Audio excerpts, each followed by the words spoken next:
Meus amigos e irmãos, a paz do Senhor Jesus Cristo. É com muita alegria que estamos dando seguimento à nossa lição da EBD, está aqui, até os confins da terra. Glória a Deus. Vai chegando e vai compartilhando, vai curtindo, para que mais vidas possam ser abençoadas. Como você reparou no vídeo da semana passada, nós estávamos um pouco resfriados e graças a Deus estamos bem melhor, ainda não estamos 100%. A nossa voz ainda está embargando um pouco, mas graças a Deus que Deus é bom e a obra não pode parar. Estamos na segunda lição. Antes de adentrarmos na lição, você que pode, feche os seus olhos e ore conosco. Amado e eterno bom Deus, a Ti somos gratos, Pai querido e santo, neste dia, porque o Senhor nos concedeu mais uma vez o fôlego de vida, mais um dia de existência na face da terra, e se estamos vivos é porque o Senhor tem um propósito para conosco, que nós possamos alcançar o centro da Tua vontade e cumprir o propósito a qual o Senhor estabeleceu para as nossas vidas.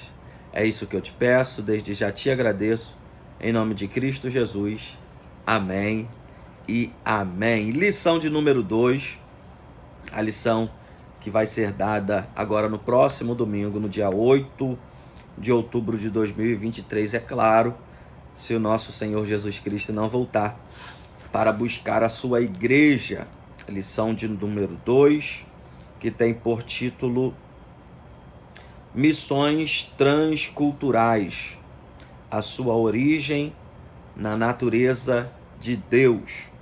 O nosso texto áureo se encontra em Gênesis capítulo 17, o verso por número 4. Está escrito assim: quanto a mim, eis o meu concerto contigo é, e serás o pai de uma multidão de nações. Esse capítulo 17, o próprio Deus está falando com Abraão, e o nosso texto áureo, semelhante à semana passada, ele se repete na leitura bíblica em classe. Então, para que eu não precise explicar o mesmo texto duas vezes, na leitura bíblica em classe explicaremos juntos. Vamos lá.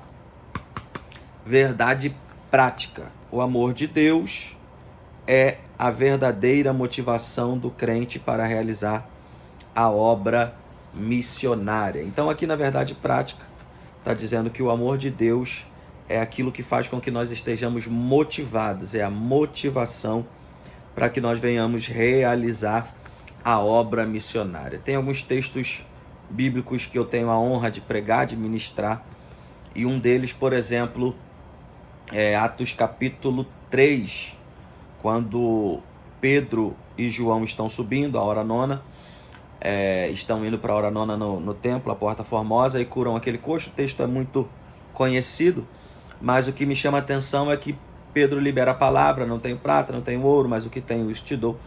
Em nome de Jesus o Nazareno, levanta e anda. Atos 3, 6. E nada acontece, aquele homem continua sentado. E aí o texto diz que Pedro, pegando-lhe pela mão, o colocou de pé, e logo saltando e pulando entraram no templo. Mas o que eu quero chegar é exatamente isso. Quando Pedro estende a mão, pega na mão daquele homem e o coloca de pé, Pedro está lembrando de um episódio. Pedro está lembrando de um episódio que ele viveu. Qual episódio, Eliel? A saber, Mateus capítulo 14. Lembra da segunda tempestade? Não a primeira de Mateus 8, a segunda. Mateus capítulo 14, verso 22 ali em diante. Jesus manda os discípulos irem para o outro lado, e o texto bíblico diz que vai os 12 discípulos dentro do barco. Eles vão passar por uma tempestade de vento, e o texto vai dizer que Jesus vem andando por cima das águas. E aí Pedro, que era muito afoito, vai dizer: mestre, se és tu, manda-me ter contigo por cima das águas. Jesus diz: vem. Pedro sai do barco, vai andando e começa a afundar. E o texto diz que Pedro clama, pedindo por socorro, por salvação a Jesus. E Jesus estica a mão direita, pega na mão de Pedro, e é claro que que nenhuma versão bíblica dá a interpretação que Jesus pega Pedro no colo. Jesus segura na mão direita de Pedro e eles voltam para o barco. E isso aqui mexe comigo porque Pedro estava afundando. Se Pedro estava afundando, ele está abaixo da altura que Jesus estava. E aí Jesus segura na mão direita dele. E é isso que Pedro faz com aquele coxo em Atos 3:7. Pedro estica a mão, pega na mão direita dele, e Pedro vai dizer: o que Jesus fez na minha vida, eu estou sendo usado por ele para fazer na sua. Porque evangelho é eu fazer por alguém aquilo que Jesus já fez por mim. Então é isso que a verdade prática está nos dizendo. A motivação, o que me move, a força motriz, o que me movimenta, o que não permite que eu pare, o que me faça evoluir, que a gente sabe que é o dunamis, né? Que é o poder que está dentro, que é o próprio Espírito Santo de Deus. Mas a motivação em si é eu fazer por alguém aquilo que Jesus já fez na minha vida. Então, um conselho desse jovem pregador para você é: não pare, pois o céu está contando com você. Beleza? Lembrando que para você que vai lecionar, ou você que é aluno, mas a intenção aqui da aula é mais para professores, professoras e até mesmo para os alunos, para que tenham ali uma maior interação. Você que vai lecionar, sempre bem didático a aula, bem bate e volta, ouvindo, né, a opinião dos alunos, perguntando, fazendo aquela interpelação ali, perguntando, para que haja interação, porque é na escola bíblica dominical que nós temos a oportunidade de tirar dúvidas. Então você vai sempre passando aí a oportunidade para os alunos, perguntando a eles se entenderam, se tem alguma dúvida, se querem acrescentar algo, se tem algo a falar, beleza? Então vamos entrar na leitura bíblica em classe. A leitura bíblica em classe tem 2 textos, a saber, Gênesis 12, do 1 ao 3, e no mesmo livro de Gênesis, só que agora no capítulo 17, do 1 ao 8. Então vamos lá. Gênesis 12, do 1 ao 3. A gente sabe que aqui é Deus falando com Abrão, ainda não era Abraão, ainda era Abrão. Vamos lá. Ora, o Senhor disse a Abrão: sai-te da tua terra, da tua parentela, da casa de teu pai, para a terra que eu te mostrarei. E far-te-ei, verso 2, e far-te-ei uma grande nação, e abençoar-te-ei, e engrandecerei o teu nome, e tu serás uma bênção. Verso 3, e abençoarei os que te abençoarem, amaldiçoarei os que te amaldiçoarem, em ti serão benditas todas as famílias da terra. Esse texto aqui é um texto clássico. Me desculpe. Esse texto aqui é um texto clássico, provavelmente você conheça perfeitamente o texto da chamada de Abraão. É claro que a gente sabe que essa chamada acontece no capítulo 11. Para o seu pai é só você voltar alguns versículos, mas Terá perde o seu filho Arã e para na cidade de Arã e paralisa o projeto que Deus tinha para a sua vida, porque existem locais que nos paralisam. E aí Deus vai dizer para Abraão: Abraão, sai da tua terra, sai da tua parentela. A tradição vai dizer, alguns livros extrabíblicos também vão dizer, que Abraão era de uma família idólatra, e aí Deus está tirando ele de um local de idolatria, levando ele para um local que só Deus sabia. E o interessante é que você, lendo, né, utilizando a nossa gramática, a língua portuguesa, você vai ver que todos os verbos estão no futuro. Ó, mostrarei, far-te-ei, abençoar-te-ei, engrandecerei, abençoarei, tu serás uma bênção. Qual é a aplicação aqui? O convite para o posicionamento é para hoje, a promessa é para amanhã, mas o posicionamento precisa ser hoje, pois as decisões, deixa eu só melhorar aqui, vamos lá. Pois as decisões que eu tomo hoje vão determinar o meu amanhã. Passado não muda nada na minha vida. Passado já passou. Eu não posso mudar o passado, mas posso permitir que ele não se repita. Então o que Deus está dizendo aqui para Abraão é: tome uma atitude hoje, tome uma decisão hoje, faça a sua escolha hoje, pois o teu amanhã depende do teu agora. Então não adianta cruzar braço, ficar dormindo, ficar esperando cair do céu. O que cai do céu é chuva.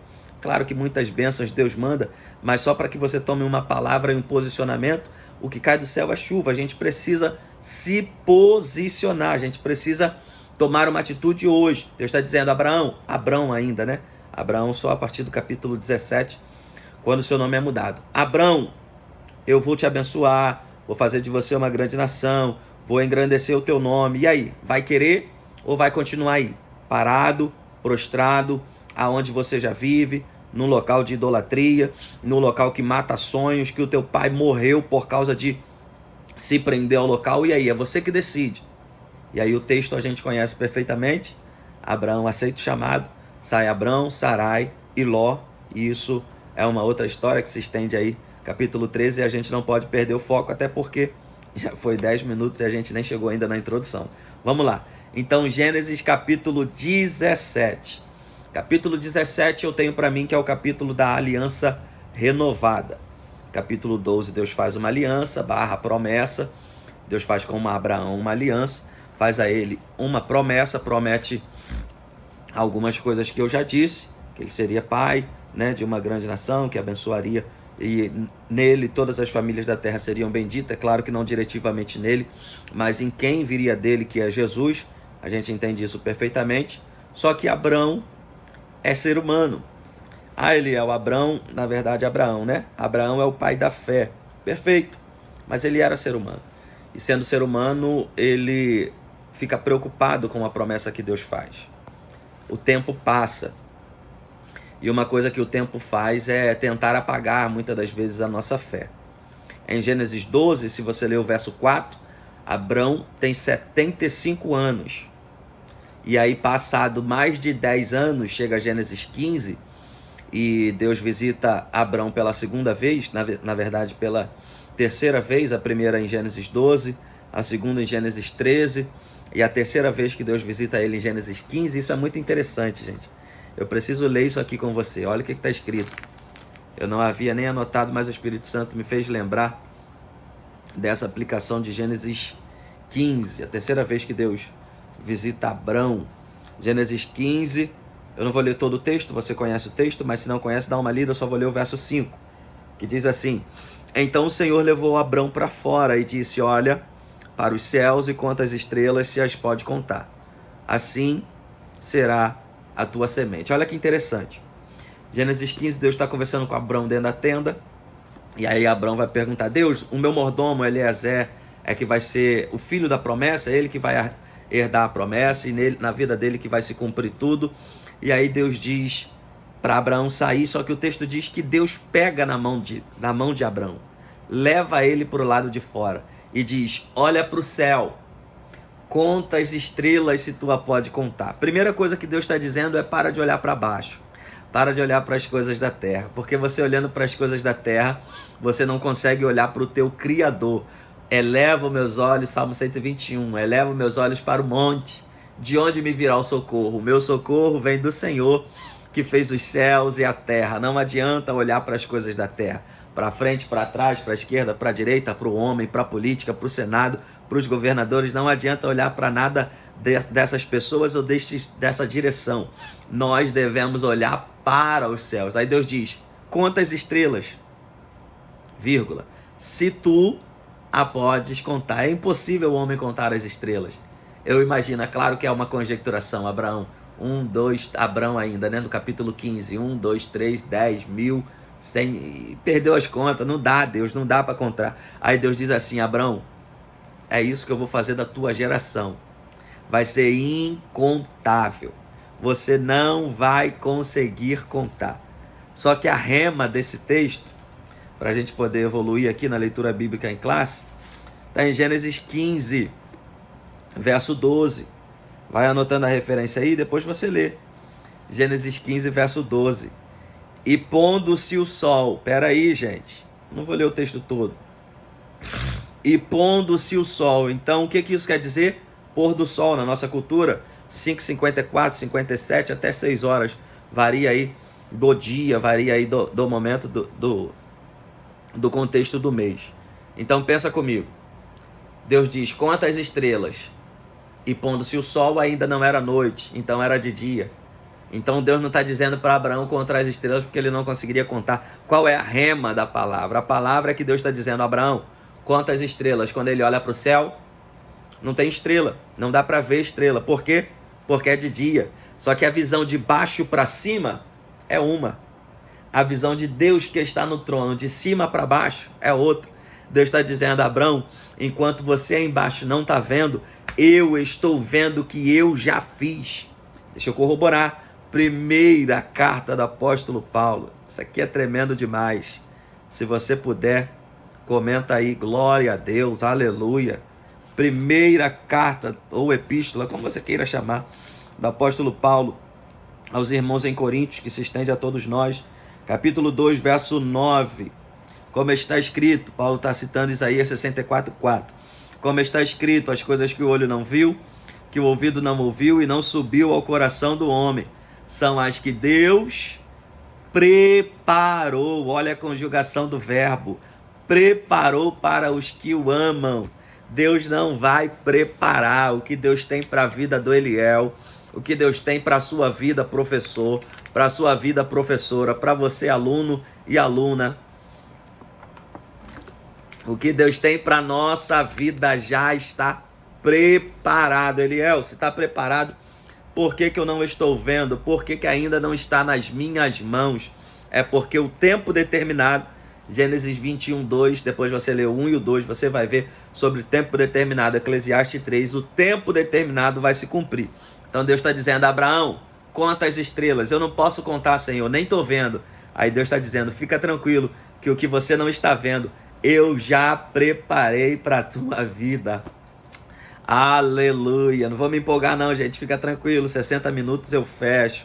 Eu fecho com 60 minutos, eu não vou estourar o nosso tempo. Vamos lá, Gênesis capítulo 17, nós estamos na leitura bíblica em classe. O verso é o primeiro, não é isso? Sendo Abraão de 99 anos. Então eu te disse, Gênesis 12:4, que ele tinha 75 anos.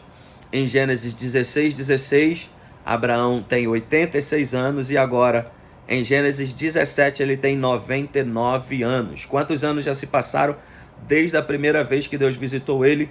Em Gênesis 12, Eliel, 24 anos. Você está esperando um ano e já está querendo desesperançar, né? Perder as esperanças. Abraão esperou 24 anos. Gênesis 21 fala que ele tinha 25 anos. Então a promessa se cumpre, fala que ele tinha 100 anos. Então a promessa se cumpre com 25 anos. Números 23:19. Deus não é homem para que minta, nem filho do homem para que se arrependa. Ou diria, e não faria, ou falaria, e não cumpriria. O tempo não é capaz de apagar as promessas que Deus te fez. Se você pode, libera um glória a Deus aí, meu irmão. Aleluia. Deixa eu correr, gente, deixa eu correr. Eu amo estudar a palavra de Deus. Gênesis 17:1. Sendo, pois, Abraão da idade de 99 anos, apareceu o Senhor a Abrão e disse-lhe: eu sou o El Shaddai, ou o Deus Todo-Poderoso. Deus está dizendo para Abraão, é a quarta aparição, essa palavra nem existe, né? A quarta vez que Deus aparece a Abraão, ainda Abrão. Toda hora eu me corrijo, porque o nome dele vai ser mudado do verso 9 desse capítulo para frente. Na verdade, verso 5 para frente. Deus vai mudar o seu nome de Abrão para Abraão, por causa do significado. Você entende perfeitamente, mas vamos lá. Anda em mim... Oh, gente, isso aqui é tremendo demais. Anda, eu estou em Gênesis 17:1. Anda em minha presença e ser perfeito. Eliel, é possível ser perfeito estando na terra? Anda em minha presença. Quem está dizendo é a Bíblia, não é o Eliel. Anda em minha presença e ser perfeito. Ah, eu acho que é impossível estar na terra e andar na presença de Deus e ser perfeito. Tá bom, se você acha, essa é a sua opinião. Mas vamos a Gênesis 5. Olha o que o texto diz. Falando sobre Enoque, Gênesis 5, 22. E andou Enoque com Deus, depois que gerou Matusalém 300 anos, e gerou filhos e filhas. E foram todos os dias de Enoque 365 anos. E andou Enoque com Deus, e não se viu mais. E não se viu mais, porquanto Deus o tomou para si.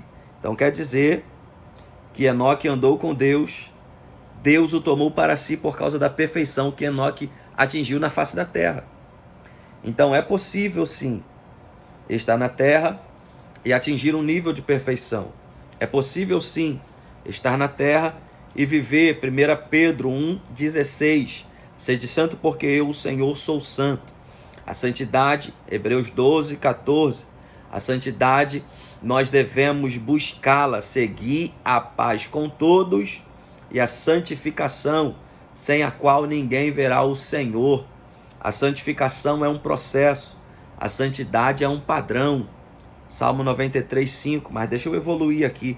Então Enoque andou com Deus, e chegou um dia que Deus veio visitar Enoque e disse: Enoque, não dá mais para você ficar na terra, você está perfeito demais, você atingiu o padrão elevado, você está num padrão de espiritualidade, tanto corpo, quanto alma, quanto espírito. A terra não vai poder te suportar mais, Enoque. Chega de eu te visitar. Vem morar comigo, vem para minha casa. E aí tem crente, eu não vou dizer nem cristão, tem crente que tem medo da morte.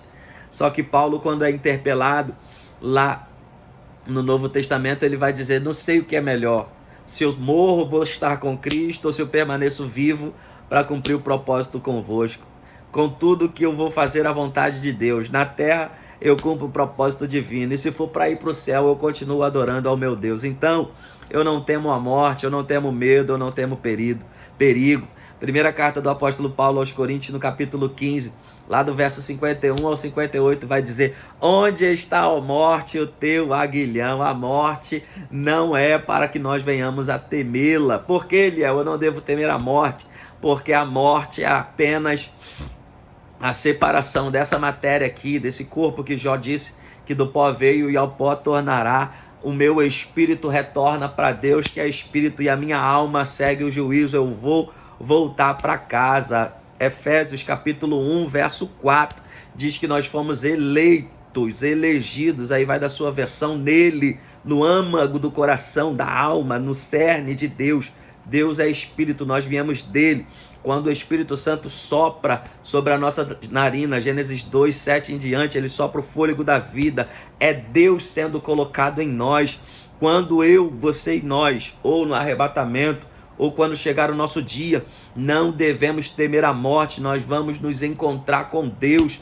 Paulo vai dizer aos Romanos: isso aqui é tremendo demais, eu vou ler e vou evoluir com você, mas isso aqui eu quero ler. Romanos capítulo 8, verso de número 31, que diremos, pois, a estas coisas? Se Deus é por nós, quem será contra nós? Aquele que nem mesmo seu filho poupou, antes o entregou por todos nós, como nos dará também com ele todas as coisas. Quem intentará acusação contra os escolhidos de Deus? É Deus quem nos justifica. Quem os condenará? Pois é Cristo quem morreu, antes quem ressuscitou dentre os mortos, o qual está à direita de Deus e também intercede por nós. Deixa eu abrir um parêntese aqui, porque o Espírito Santo na terra intercede ao Pai por nós, e Jesus, que está sentado à direita do trono de Deus Pai no céu, intercede também ao Pai por nós. É aqui que eu queria chegar e já cheguei. Verso de número 35.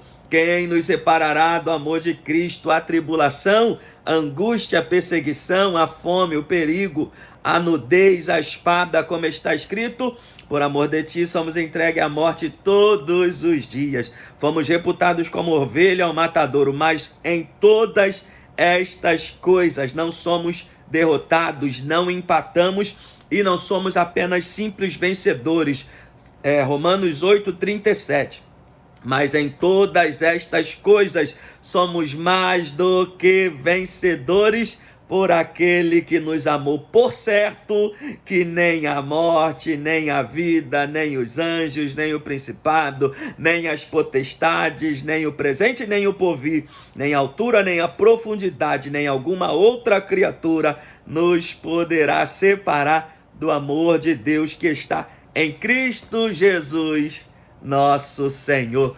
Nada pode nos separar do amor de Deus. Se você puder, dá um glória, um aleluia, faça alguma coisa em exaltação a Ele. Meu Deus, eu amo estudar a sua palavra e eu tenho que correr. Gente, o relógio ali já marca 25 minutos. Vocês sabem que eu me empolgo, né? Eu amo o Deus que eu sirvo. Vamos lá. Então, é possível estar na terra e viver em perfeição. Enoque prova isso para nós. Ah, Eliel, só um personagem? Noé. Gênesis capítulo 6, verso 9. Eu não vou ler, senão eu vou entrar aqui, vou marchar, vou dar lugar e 1 hora não vai dar para a gente alcançar o nosso propósito. Então vamos lá. Gênesis 6, Noé também andava com Deus, e por Noé andar com Deus, Deus olhou para a terra, toda a terra estava corrompida, mas Deus disse, espera aí, tem um homem lá, o seu nome é Noé, por causa dele, por causa da graça que eu acho perante ele, Gênesis 6, 8, por causa dele eu vou salvar ele, a esposa, os 3 filhos, as 3 noras, vou salvar a sua família e nele eu vou recomeçar uma nova história, beleza? Então é possível. Ah, mas aí você está falando só referência do Antigo Testamento. Então eu vou te citar 2 referências do Novo Testamento. Não vou ler, porque senão a gente não consegue concluir. Mas depois você lê Mateus 5,48. Lê lá no Sermão da Montanha, que são 3 capítulos, mas lê 5,48 se quiser ler os 3 capítulos. Mateus 5, 6 e 7. E a carta do apóstolo Paulo aos Colossenses, capítulo 2, verso 10. E perfeitos nele, em Cristo Jesus, nos tornamos perfeitos. Então, dúvida encerrada. Mas se tiver dúvida, deixa aí nos comentários, ou então chama aí lá nas minhas outras redes sociais, no Instagram, no WhatsApp que está junto lá com o Instagram, para que nós possamos tirar qualquer tipo de dúvida que possa ter ficado. Beleza? Então vamos evoluir. Verso 2. E porei o meu concerto, Deus falando ainda com Abrão, e porei o meu concerto entre mim e te multiplicarei grandissimamente. Aqui eu escrevi para não te passar errado. Algumas, é claro que eu não vou conseguir falar todas, mas se a sua tradução for atualizada, né? NVI, NTLH, NVT, King James atualizada ou a King James 1611, alguma das versões mais atualizadas, vai estar escrito e porei a minha aliança. E aí eu escrevi aliança ou concerto, que é a mesma coisa. Primeira aliança adâmica, que Deus faz aliança com Adão. Adão peca e aí Deus faz uma nova aliança com Noé, Gênesis 6 ao 9. Noé também se embriaga, não pode ser o pai da fé porque amaldiçoou um filho, e é impossível o pai da fé amaldiçoar seu filho. Então por isso Deus estende uma aliança abraâmica. Deus faz uma aliança com Abraão. Depois da aliança de Abraão, Deus vai fazer uma aliança com Moisés. A gente conhece a aliança com Moisés perfeitamente, 10 mandamentos. Deus levanta um libertador para tirar o povo do Egito. Deus também faz uma aliança com Davi, Salmos 89, 2 Samuel 7, entre outras diversas referências. Já com Jeremias, no capítulo 31, no verso 31 ao 34, Deus diz sobre uma nova aliança, que seria a nossa aliança que nós vivemos, que é a aliança da graça, aliança com a igreja, beleza? Então tem outras alianças que Deus fez com outros homens, mas se eu for estender aqui falar, e eu não falei nem as referências para não tomar tempo, já fomos para 29 minutos e eu preciso pelo menos chegar na introdução com vocês. Vamos lá. Então caiu Abraão sobre o seu rosto e falou com Deus dizendo, aqui está o nosso textual, Gênesis 17:4. Quanto a mim, eis o meu concerto contigo e serás pai de uma multidão de nações. Eliel, como que Abraão vai ser pai de uma multidão de nações? Deixa eu te explicar, eu escrevi aqui. Vamos lá. Ismael é o primeiro filho de Abrão, o filho da força, o filho da antecipação. Abrão dá um jeitinho brasileiro, se ele fosse brasileiro, mas como ele é judeu, né? Na verdade não judeu, ele é israelita. Na verdade nem israelita, Israel vai vir à frente. Ele é hebreu, isso você vê aí no capítulo anterior. Abraão é hebreu, descendente de Éber. Então Abraão dá um jeitinho e se deita com Agar e nasce Ismael. Então vamos lá. Primeiro filho de Abrão, Ismael. Primeiro filho de Abraão, Isaac. Isso aqui é bom e importante a gente pontuar. Deixa eu te ler uma referência aqui para te explicar. Gênesis 22, está escrito assim. E aconteceu...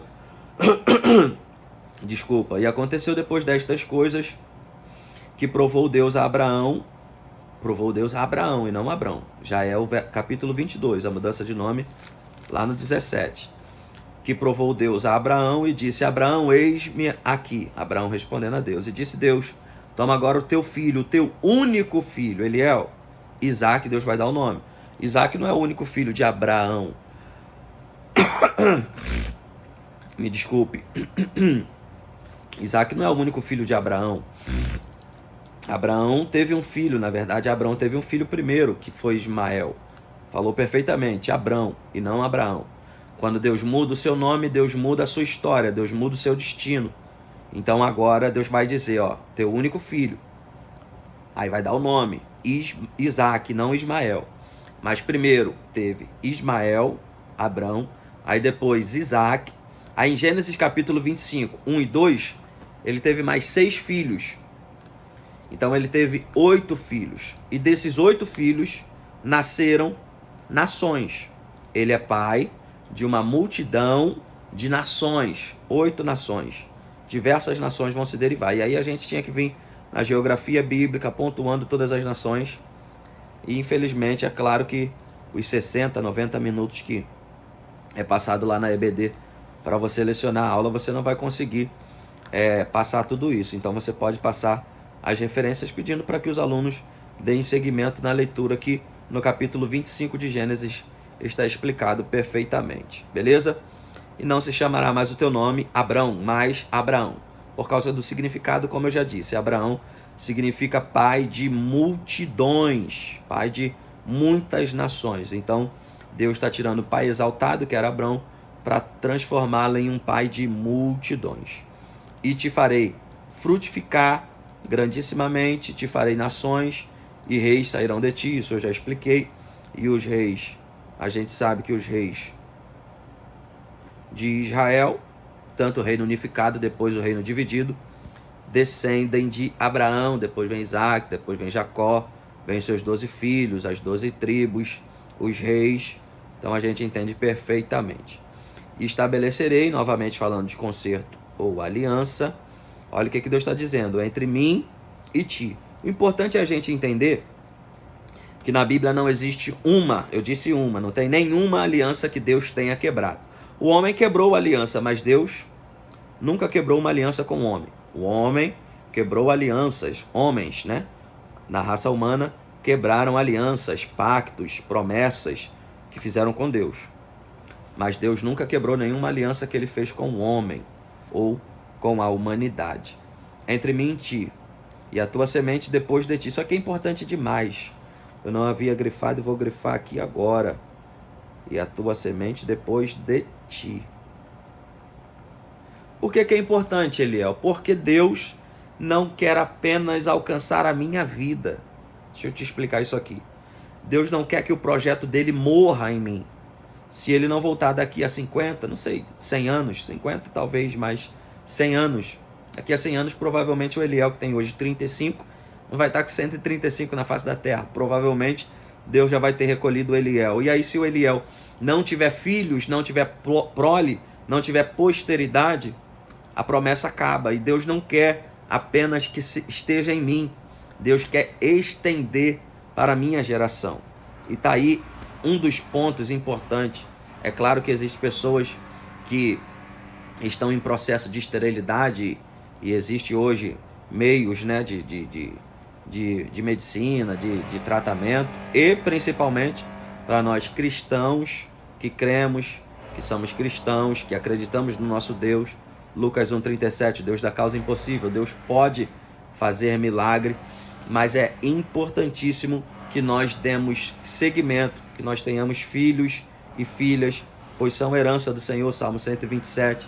Inclusive hoje nós vamos estar falando para famílias ali na igreja Sarando a Terra Ferida, uma comunidade ali em Queimados. Hoje nós estaremos falando para casais e para famílias, e isso é muito importante, dar seguimento à história.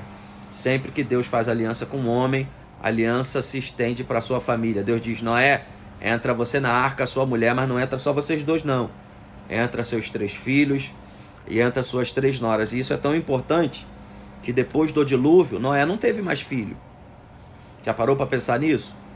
Se entra só Noé e a esposa, acabava em Noé e na esposa. Por quê? Porque depois ele não teve mais filhos, mas os seus filhos tiveram filhos. Então Deus está dizendo: eu quero continuidade da história através de você. Beleza? Vamos lá. E a tua semente depois de ti. Eu estou em Gênesis 17:7. Em suas gerações, por concerto perpétuo. Então Deus está fazendo uma aliança. Anota isso aí. Perpétuo é o mesmo que eterno. Para sempre. Sempre eterno. Não tem fim. Deus está fazendo uma aliança eterna para te ser a ti por Deus e a tua semente depois de ti. Então Deus está dizendo que eu quero ser o Deus, teu Deus, e o Deus de todos os teus filhos, os teus netos, e aí vai nascer a nação de Israel, beleza? E darei a ti a tua semente. Depois aí Deus vai falar sobre a terra de Canaã, uma terra que mana leite e mel. Moisés tira o povo do Egito, Josué vai entrar com o povo na terra prometida. 36 minutos, gente. Vamos entrar na nossa introdução. Como eu disse na lição passada, essas subsídios, né? essas bases azuis aqui, ó, como tem em toda a revista do professor, eu leio, eu pontuo, claro que o que na minha opinião é relevante, e você vai fazer a mesma coisa, vai ler, vai pontuar, vai pegar aqui as referências, as informações, o que você achar pertinente você aplica, o que você não achar pertinente você desenvolve, até porque 60 minutos ou 90 minutos é pouquíssimo tempo para a gente poder lecionar a nossa aula para a nossa classe. Lembrando sempre do que eu já disse, pela segunda vez eu digo, ou talvez é a terceira que eu vou dizer só nessa aula. Deixa eu só beber um gole de água aqui rapidinho.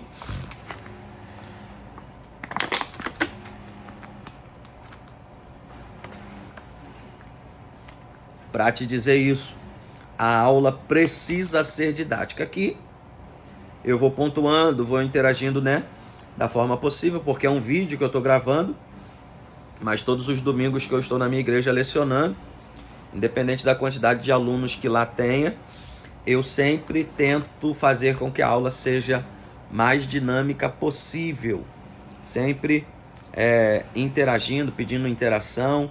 E se os alunos não interagem, eu venho fazendo ali algumas perguntas sobre o assunto. O que você acha, na sua opinião? Lê esse texto, explica esse texto, o que você entende desse texto, você concorda, você discorda, para que a aula fique mais produtiva e mais prazerosa. O salmista Davi, na verdade, né, quando escreve o Salmo 1, olha o que está escrito. Isso aqui é muito profundo. A gente acha que a Bíblia é para ser lida, né? E ela não é para ser apenas lida. Ele diz assim, Salmo 1 e 2. Bem-aventurado varão que não anda segundo o conselho dos ímpios, nem se detém no caminho dos pecadores, nem se assenta na roda dos escarnecedores. O nosso propósito está no verso 2. Antes tem o seu prazer na lei do Senhor. Alegria. Ele tem prazer, ele tem ânimo, ele tem vontade de estar meditando. E na sua lei medita de dia e de noite. Então a aula tem que ser prazerosa. Eu preciso sentir vontade, eu preciso estar, né, participando da aula com ânimo. Não deve ser aquele negócio engessado, mecânico, que pega a revista, lê a revista, tudo bem, você entendeu? Porque isso, gente, é muito... Posso falar isso? Que isso é chato? É chato, uma aula engessada, uma aula que não é descontraída, que não há interação, é muito robótico. É como se você botasse ali um robô para trabalhar, e nós não somos robôs, nós somos seres humanos. Deus não criou robô, Deus criou seres pensantes. Beleza? Introdução. A palavra transcultural. Deixa eu grifar aqui. E entre aqui esse círculo azul está a nossa palavra-chave. Transcultural.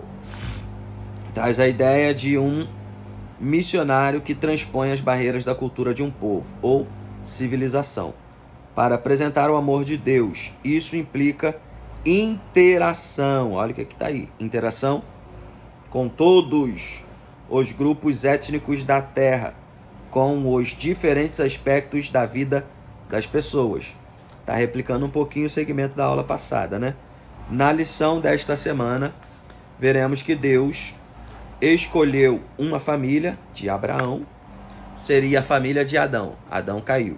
Seria a família de Noé. Noé amaldiçoou o seu filho. Então não tem como o pai da fé amaldiçoar o seu filho. Então foi com Abraão.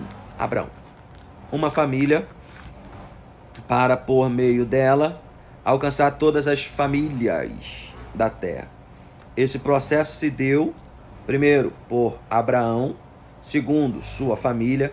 Terceiro, da sua família se origina a nação de Israel. Quarto, Jesus é israelita, é judeu. E quinto, finalmente chegando na igreja. Assim, contemplaremos a natureza missionária de Deus, bem como o caráter do seu amor, com a base de toda a prática missionária dos cristãos. Vamos entrar ao ponto 1. Eu tenho só 18 minutos. Hoje eu prometi que eu ia ler tudo, né? Vamos lá. Eu vou evoluir aqui. Ponto 1. A natureza missionária de Deus. Isso aqui é tremendo demais. Lembra de Gênesis 1, 26 e 27? Façamos o homem conforme a nossa imagem, conforme a nossa semelhança. Então nós somos semelhantes a Deus. Se Deus é missionário, nós também somos cristãos missionários. Atos 11, 26. Se eu estiver errado, você me corrige. Mas eu acho que Atos 11, 26 é a primeira vez que aparece a palavra cristão na Bíblia. Cristão é um pequeno Cristo no original. Então nós somos imitadores de Cristo. Logo, se Deus é um Deus missionário, nós devemos ter essa alma, esse espírito, né? Essa vontade de fazer missões. A natureza missionária de Deus, chamado de Abrão, Gênesis 12, do 1 ao 3. Vamos lá, site da tua terra, isso aqui eu já expliquei, não vou repetir, para a gente poder ganhar tempo. Essa promessa diz respeito a uma bênção espiritual para o mundo por meio da descendência de Abraão, também já falei, vamos lá. Nesse sentido, o apóstolo Paulo, isso aqui eu não falei, escreve que essa bênção refere-se ao evangelho revelado em nosso Senhor Jesus Cristo, o descendente legítimo de Abraão. Aí está uma referência, e essas referências eu particularmente, quando estou dando aula, peço para sempre um aluno abrir. Aí está Gálatas 3,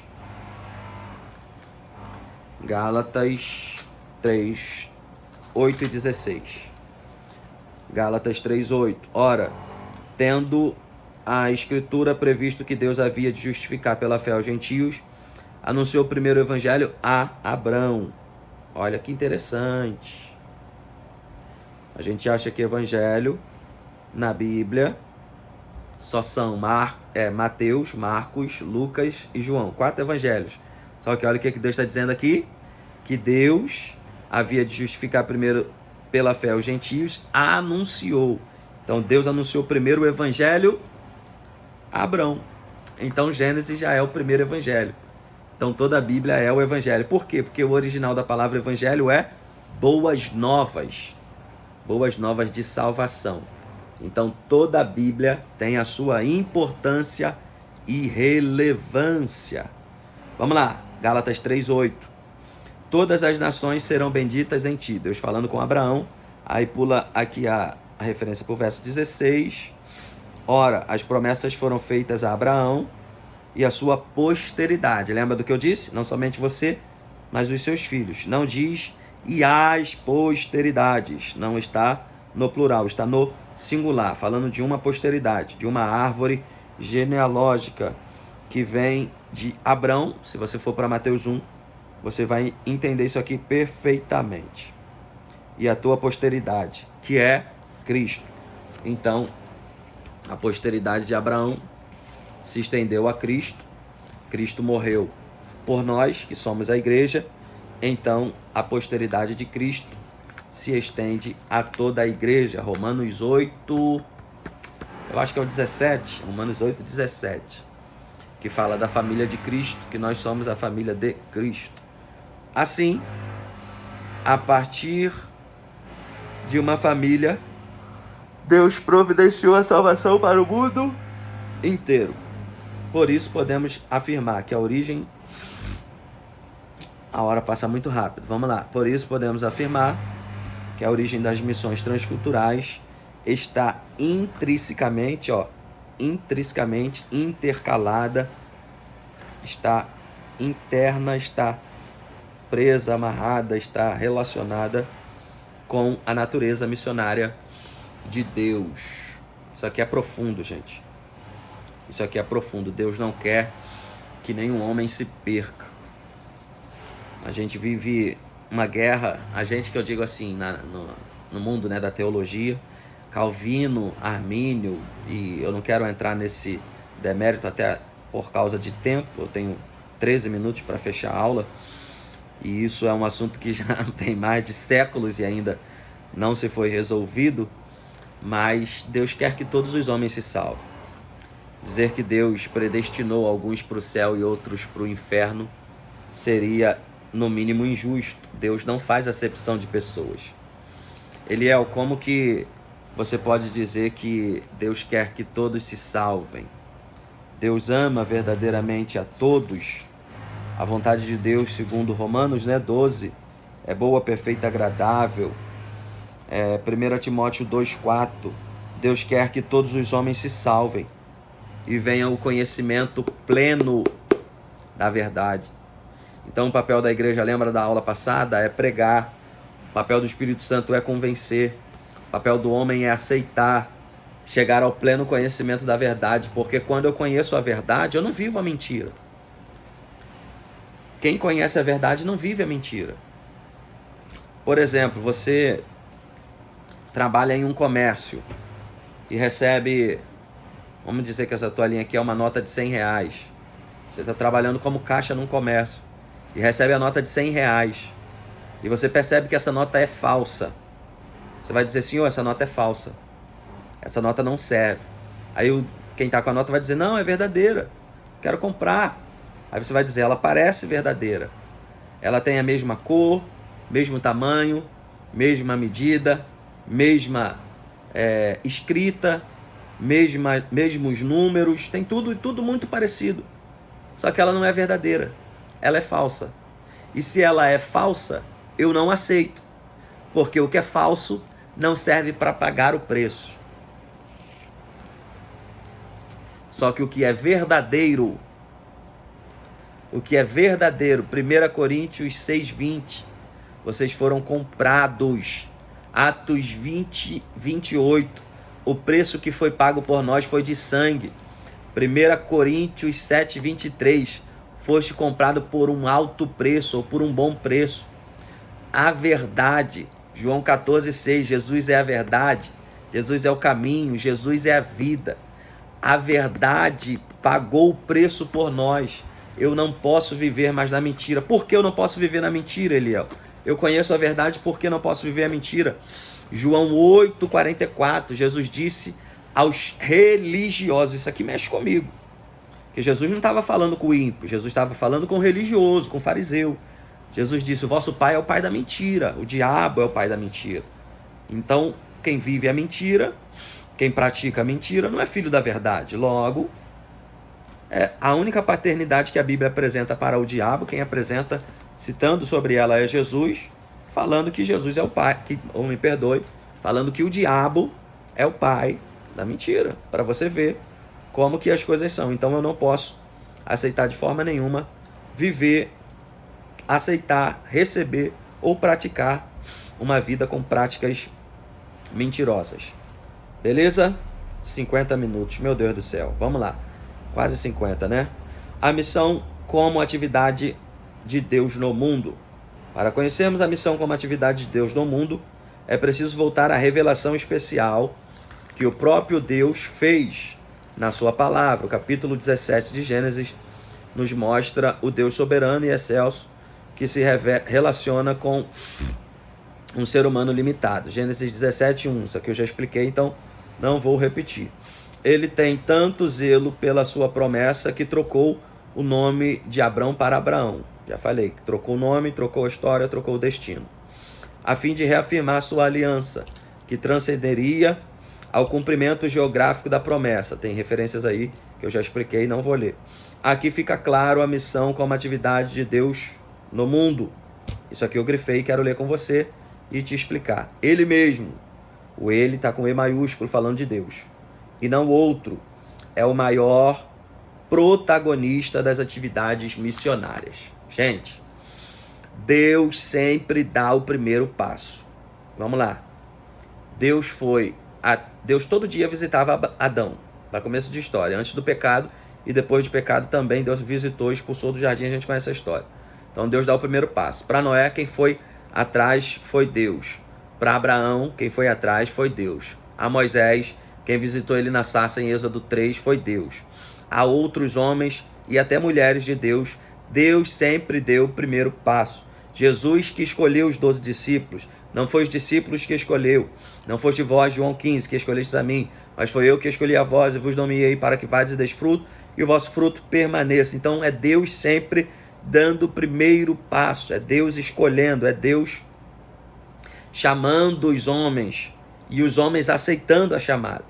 Deus me chama, eu aceito o chamado, eu aceito ser vocacionado e sigo com o propósito divino, beleza? Ele mesmo, não outro, é o maior protagonista das atividades missionárias. Então o maior missionário que existe no mundo é o nosso Deus. Deus age no mundo pela sua graça, lembra de Efésios 2:8, a fim de relacioná-la consigo mesmo. 2 Coríntios 5:19. Depois lê o 20 e o 21 também, que é muito importante. Eu não vou conseguir ler. Por isso, o nosso maior modelo missionário é o próprio Deus. Sede meus imitadores, quem disse foi Paulo, como eu sou o imitador de Cristo. Então, nós devemos imitar o nosso Senhor e Salvador Jesus Cristo. O nosso modelo é Cristo. Lucas 9:23, Jesus diz assim, se alguém quiser vir após mim, negue-se a si mesmo, toma a sua cruz e siga-me. Se alguém está vindo após mim, depois de mim, ele está me seguindo. Jesus está dizendo, quer me seguir? Então nega a si mesmo, nega suas vontades, nega a carne, nega os seus prazeres, nega o seu querer, nega a terra, nega aquilo que, né? Então, nega a sua vontade. Segundo, tome a sua cruz. Evangelho que não tem cruz, não tem morte. Se não tem morte, não tem redenção. Se não tem redenção, não tem Cristo. Se não tem Cristo, não tem céu. Evangelho tem cruz. Tome a sua cruz e Jesus na frente e eu vou caminhando. Se eu cantasse bem igual a minha esposa, eu cantava o trechinho do hino da harpa, Se Cristo comigo vai, eu irei, mas eu não canto nada, eu só adoro a Jesus Cristo. Vamos lá. 3. O nosso modelo missionário. O modelo missionário básico de que dispormos para a igreja na atualidade não se fundamenta em figuras ilustres da história da igreja, nem em projetos contemporâneos de pessoas com feitos notáveis. Certamente que os modelos de hoje e do passado merecem nossa atenção a fim de ampliar nossa visão missionária, principalmente na aplicação de missões transculturais. Calma aí. Contudo, nosso principal modelo de missões revela-se no próprio Deus, cuja natureza missionária nos é demonstrada no Antigo Testamento. Gênesis 3:9, Isaías 55:4. Essa parte aqui está dizendo que, por mais que a gente se espelhe em homens e mulheres de Deus que foram baluarte, que foram exemplos para nós, o nosso maior exemplo sempre será Jesus, sempre será o nosso Deus. O maior missionário sempre será Ele, beleza? Aqui tem um auxílio que eu não vou ler, você lê. Tem a sinopse 1 que eu também não vou ler, tá bom? Senão a gente vai estourar muito nosso tempo. Vamos estourar hoje só um pouquinho. Deixa eu ler o ponto 2 aqui, eu vou correr aqui para a gente chegar no ponto 3 e a conclusão. 5 minutinhos ali. O amor de Deus, o princípio fundamental da história da redenção. Então, note aí a palavra redenção. Vamos lá, o amor de Deus. A Bíblia mostra que Deus é amor. Primeira carta de João, capítulo 4, verso 8, verso 16. Depois você leia na classe, leia, por gentileza. No Antigo Testamento vemos o amor no relacionamento com todos os homens. Deuteronômio 33, 3. Também contemplamos esse amor na escolha de Deus por Israel. Deuteronômio 7, 7, Oséias 11, 1, Malaquias 1, 2. E em seu relacionamento com esse povo num processo de renovação de alianças, em que sua misericórdia e benignidade são reveladas. Daniel 7, 9, Isaías 54, 5 ao 10. Já no Novo Testamento, esse amor de Deus por todas as criaturas, aí, versículo textual da Bíblia, né? Um dos mais conhecidos. João 3,16. Deus amou o mundo de tal maneira. É afirmado e ampliado em João 3,16. O Altíssimo é revelado como amoroso, pois ele mesmo é amor. Repetindo a referência de 1 João 4, 8, 16.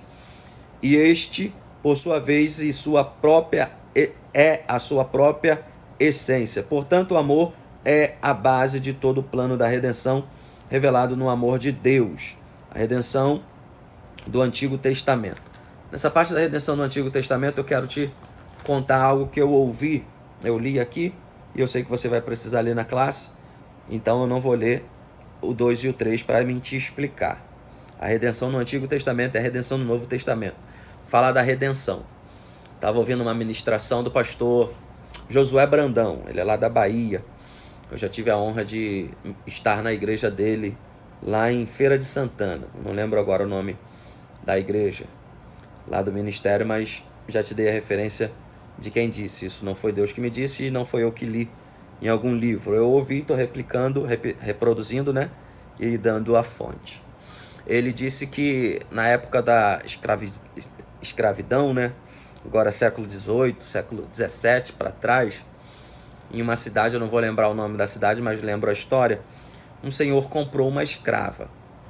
Ele chegou aonde estava vendendo muitos escravos e ele viu aquela escrava e estava tendo leilão. Ele foi lá para comprar aquela escrava e aí ele deu todo o dinheiro que tinha e alguém deu o lance maior. E aí ele disse para aguardar aquele rapaz que estava fazendo o leilão. Ele deu um lance maior do que o rapaz e ele iria em casa, pegaria um pertence e voltaria para comprar aquela escrava. E aí aquele rapaz que estava fazendo o leilão deu a ele alguns minutos para ele ir em casa e retornar. Ele conseguiu nesse tempo proposto, voltou e aí deu um pedaço de terra na época que era vigente a um valor e comprou aquela escrava. E aí quando ele foi em direção àquela escrava que estava algemada nas mãos, nos pés com guilhões, ela estava só com as mãos e os pés algemados, né? Estava com o corpo preso à corrente, e aí ele foi em direção a ela, pegou a carta, estou simbolizando aqui com o caderno, pegou a carta de alforria daquela escrava, e quando ele foi em direção à escrava, ela juntou saliva na boca e escarrou na face daquele senhor. Ele pegou um lenço, limpou a sua face que estava cheia de saliva daquela escrava, e pegou a chave que estava com aquele homem e soltou a grade que estava prendendo ela. E ela disse: você vai me soltar por quê? Você me comprou, eu sou sua escrava, você está me soltando, eu vou fugir. Aí ele disse: não precisa fugir, toma aqui a sua carta de alforria. E aí ela pegou aquela carta e ela disse: se o senhor me der esse papel, o senhor vai me fazer livre. E aquele homem disse para aquela escrava: eu te comprei não foi para te escravizar, eu te comprei para te libertar. O ponto 2 e o ponto 3 fala isso. Jesus nos comprou não para nos escravizar.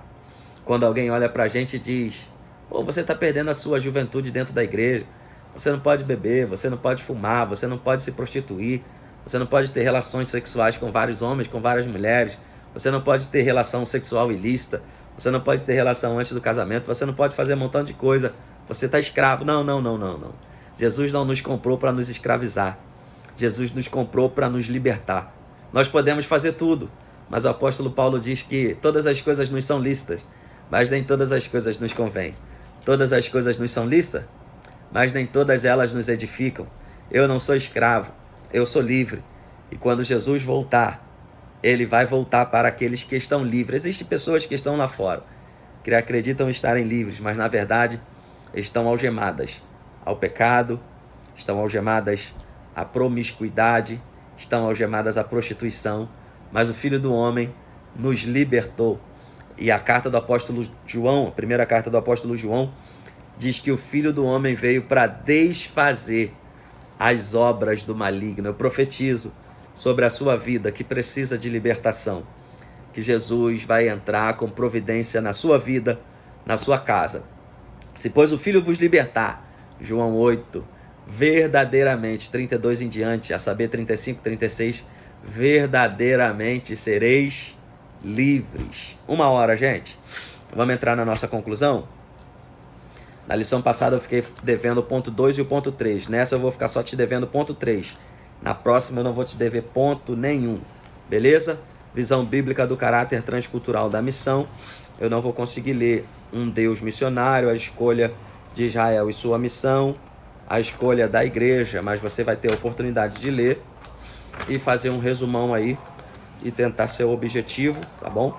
Eu vou ler a conclusão e a gente vai finalizar aqui orando. Lembrando que o subsídio de azul sempre eu não leio. Você lê, sublinha aí o que você acha pertinente para aplicar na sua aula. As sinopses 1, 2 e 3 eu também não li. Você lê e faz as aplicações aí na sua aula. Vamos lá. Conclusão. Vimos a natureza missionária de Deus desde o início. Desde o início da Bíblia. A partir de uma família, Deus planejou salvação para toda a humanidade. Isso revela que o plano redentor de Deus está fundamentado no seu excelso, glorioso amor pelo mundo. Repetindo a referência de João, Evangelho agora, né? Capítulo 3, verso 16. E esse amor que estimula a igreja de Cristo a levar a sério a obra missionária até que Jesus volte. Deus não desistiu do pecador. Repito, Deus não desistiu do pecador.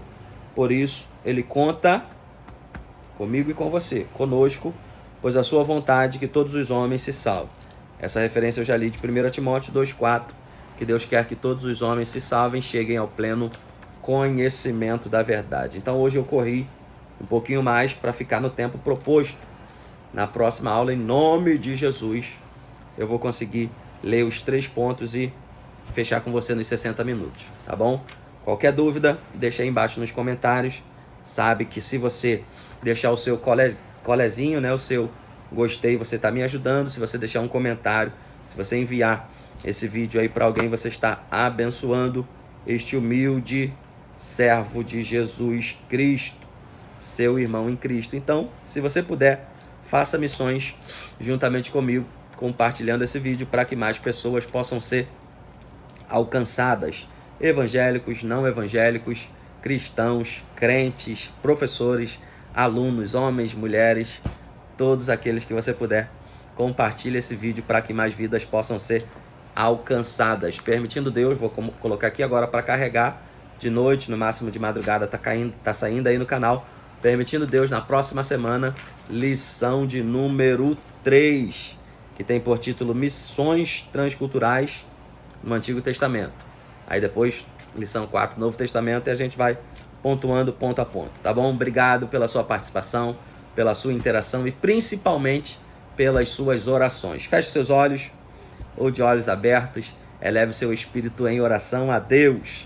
Amado e eterno bom Deus, somos gratos a cada um jovem, cada amigo e amiga que pôde neste momento separar 1 hora e 5 minutinhos aí do seu dia, dos seus afazeres, para estar juntamente conosco, cultuando a Jesus, aprendendo e compartilhando conhecimento. Que o Senhor possa abençoar esse mestre, essa professora, este aluno, esta aluna, que decidiu dedicar um tempo a estudar, a aprender e a praticar, colocar em prática tudo aquilo que o Senhor tem direcionado sobre as nossas vidas. Que a aula no próximo domingo, permitindo o Senhor, seja uma aula abençoada nas nossas igrejas, a qual fazemos parte, em toda a igreja que utiliza a revista da CPAD, independente da denominação. O importante é que servimos a um só Deus, fazemos parte de um só corpo e vamos morar todos no mesmo céu. Que Cristo continue sendo enaltecido e glorificado através das nossas vidas, em nome de Jesus.